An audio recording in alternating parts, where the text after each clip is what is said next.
Okay, now I got my trimmer. I'm just going to use a C-clamp to clamp it to the bench because I don't feel like drilling a bunch of holes in my maple reloading bench here. So what we need to do is adjust the length and put in the right trimming pilot. We want the 22 caliber trimming pilot. Now if you're using the Lee trim pilot and cutter, you might want to go ahead and run it through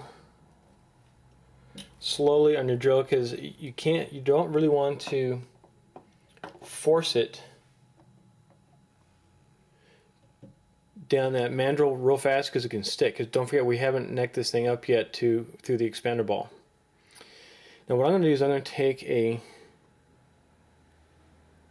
sized, trimmed factory 222 Remington, and I'm going to set my length on this thing.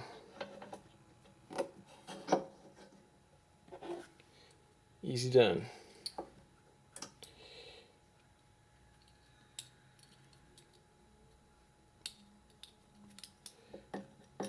Well, supposedly easy. Come on, get in there. There. I just put a little pressure up here, pressure there. Tighten it down.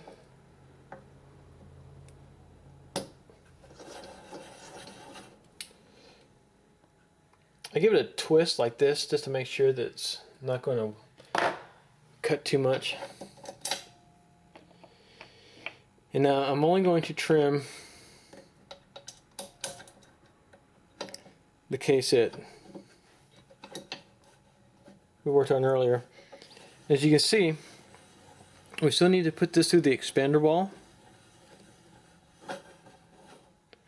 So you can either go like this, or you can take this pilot out and cut it down that way. We're going to try with the pilot out of it. Sometimes it doesn't work. Sometimes it likes to yaw while it's in there.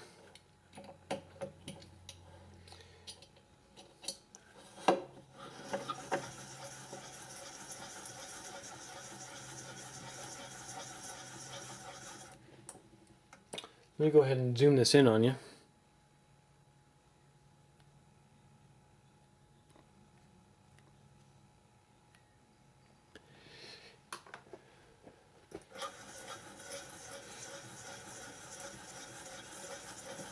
You just have to make sure that universal shell holders torque down enough to where it won't spin or try to yaw on you.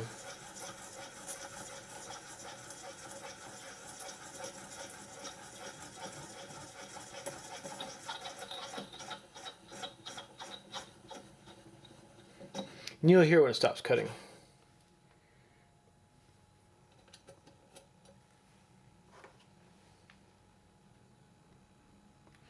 So really the only thing we need to do now, other than run through the expander ball, is we absolutely must, without fail, deburr the case.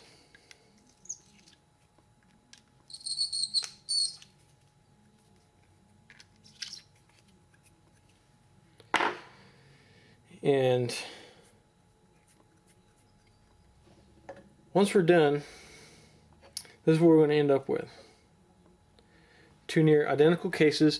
The only thing, two pieces of gear that I don't have to really demonstrate how this is going to work is, one, I don't have an outside neck turning tool for the 22 caliber, and I don't have a 222 Remington rifle.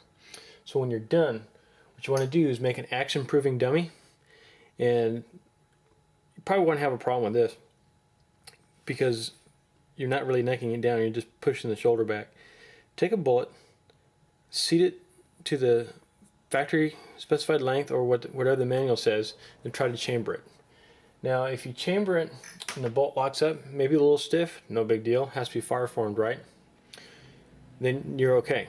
But if you close the bolt on it and it will not shut, and what you might want to do is take some Sharpie, put it around the neck, then try it again, and that'll tell you if the Sharpie's been rubbed off. That means his neck is too thick and it needs to be turned. And that's pretty much it. That's converting a 223 Remington to a 222 Remington in a nutshell. The Imperial Sizing Wax did much better than the RCBS case lube, and the trimming worked out fine. Now, if you really want to do a lot of these, just go ahead and spend a day or two just selecting the brass you want to use, and just try to avoid these oil dents. I'm going to take some close-up snapshots of these cases, and that'll be towards the end of the video. Show you what to look for. Thanks for watching.